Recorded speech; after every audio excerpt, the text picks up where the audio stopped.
right, so this is the cell, not to scale, of course.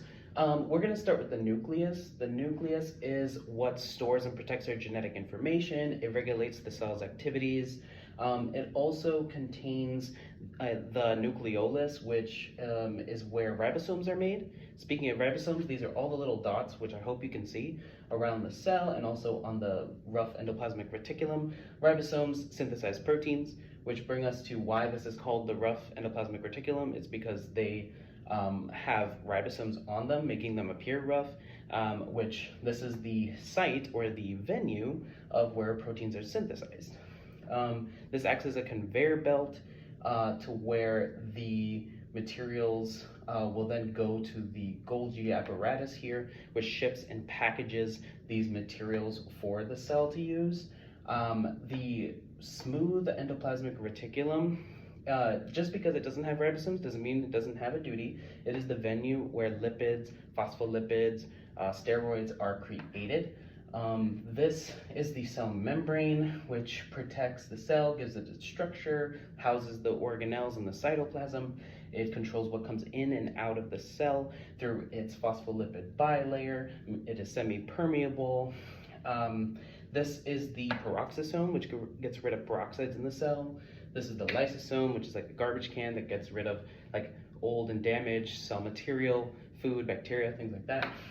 The mitochondria is where cellular respiration occurs, turning glucose into ATP, and then ATP is used for the energy for cell functions and activities, as well as things that occur outside of the cell too.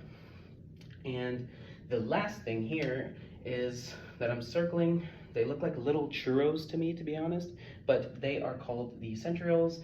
The centrioles are very important for cell motility, formation of flagella and cilia, and then also very important during cell division as they form the mitotic spindles. And then these little lines are all the microtubules that are created as they are responsible for all of the microtubular organization in the cell. The microtubules are responsible for giving the cell its like overall structure and shape. Okay, so as stated, the centrioles are really important for cell division. They create the mitotic spindle, and this is how. There's 4 stages of this mitosis, which is prophase, metaphase, anaphase, telophase, and in each phase, the centrioles play an important role. In prophase, they are starting to move a little bit. They're creating the spindle fibers that are indicated in green here. In this stage, this is also when the chromatin have now condensed to become the chromosomes, and then the nuclear envelope around them has started to disintegrate, which is indicated by the dotted lines. The next stage would be metaphase, where at this point the nuclear envelope is gone.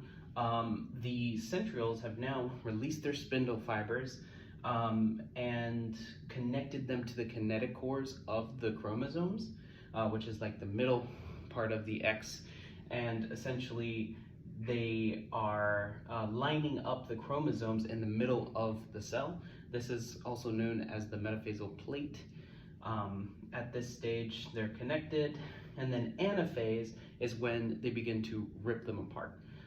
So they're apart, and the now chromatids are being dragged to the other polar opposite sides where the centrioles are. This is now all the spindle fibers are dragging them to each polar side. By telophase now, this is when you start to see, I circled it here, it's a cleavage between the cells. So this area here, this is when now a new nuclear envelope is being created here. It's also indicated in dotted lines because it hasn't formed yet, but it's starting to be created around the chromatids that were separated. The spindle fibers have now already retracted back to the centrioles.